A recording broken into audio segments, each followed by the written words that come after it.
ኒውተን ሕጎች ጥሩ ጅማሬ ነበሩ፣ ግን ፊዚክስን እንደገና ስጽፈው ፈርሰዋል።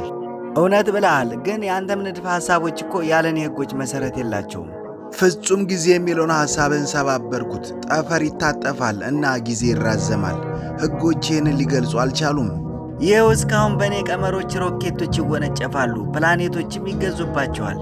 የአንተ ሐሳቦች ጠቃሚ ናቸው፣ ግን ተግባራዊ ሊሆኑ አልቻሉም። አንጻራዊነት ነው የአቶምን ኃይል የከፈተው። ያለ እርሱ ምንም የኒውክለር ኃይል፣ ጂፒኤስ፣ ምንም ዘመናዊ ፊዚክስ የለም። ለዚህ መድረኩን ያዘጋጀው ማን ነው? ሕጎች እኮ የእንቅስቃሴን፣ የስበት ኃይልን እንዲሁም ሁሉንም ለአንተ መሠረት የሆነውን ነገር ይገልጻሉ። የስበት ጉልበትን ተመልከት። አንተ ፖም ሲወድቅ አየህ፣ እኔ ደግሞ ጠፈር ራሱ ሲታጠፍ አየሁ።